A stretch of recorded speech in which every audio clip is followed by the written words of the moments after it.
वाटतं ह्यांच्या धमक्याला फीक देणारे आम्ही लोक आहोत का? ह्याच्यातले कुठलेही वळवे तर आम्ही सांगतो चला या पोलिसांना 1 दिवसाची सुट्टी मी देतो, तुम्ही तुमची ताकद दाखवा आणि हिंदू म्हणून आम्ही आमची ताकद दाखवायला मैदानामध्ये येतो. आणि मग आम्हालाही बघायचंय त्या दिवसाच्या नंतर दुसरी सकाळ हिंदू बघतात का मुसलमान बघतात हे आम्हालाही बघायचं आहे. उगाच आमच्या देशामध्ये वातावरण खराब करू नका. तुमच्यातले जे जिहादी आहेत, जे ह्या राष्ट्राच्या विरोधी अतिरेकी कारवाया करतात, जे तुमच्या मस्जिदीमध्ये हत्यारे ठेवतात, त्या जिहाद्यांना पहिला आवरा. त्या जिहाद्यांच्या वर आम्ही बोलतोय. आणि तुम्हाला त्या जिहाद्यांना आवरायला जमत नसेल ना तर 1 दिवस शुक्रवारी सुट्टी घ्या. त्या लोकांना साफ करून देण्याची जबाबदारी आमच्या लोकांची असेल. आम्हाला माहिती आहे ते कुठे कुठे बसतात, कुठे कुठे ढुंगणवरती करतात, आम्हाला सगळ्यांना माहिती आहे.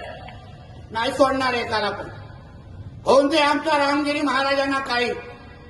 कोणी त्या लोकांना एक दगड ते एक तरी त्यांच्या केसाला धक्का लागला तुमच्या शरीरावर एक केस ठेवणार नाही. आजच्या निमित्ताने तुम्हाला शब्द देऊन जा, एक केस ठेवणार नाही. मग काय करायचं ते करा. शेवटी आमच्या धर्माचा विषय आलेला आहे. काय पाहिजे ते तुम्ही बोलाल आणि आम्ही हिंदू समाज म्हणून काहीच करणार नाही. हिंदू समाजाने पण थोडा विचार केला पाहिजे. अहो कशाला सहन करतोय, किती सहन करतोय. त्यांच्या ईदचे मिरवणुका 0 दगडफेक, आमचे 11 जागे दगडफेक. वा, हा कडवटपणा आपल्यामध्ये कशाला आहे? कधी येणार आहे? कधी आपण त्याला संदेश देणार आहे? ते आमच्या धर्माकडे वाचल्या नजरेने पाहाल तर आम्ही तुमचे डोळे ठिकाणावर ठेवणार नाही. हा संदेश देण्याची गरज आहे बांधवांनो, हा संदेश देण्याची गरज आहे.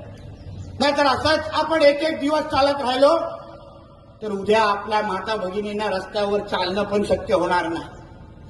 लव जिहादच्या निमित्ताने आपल्या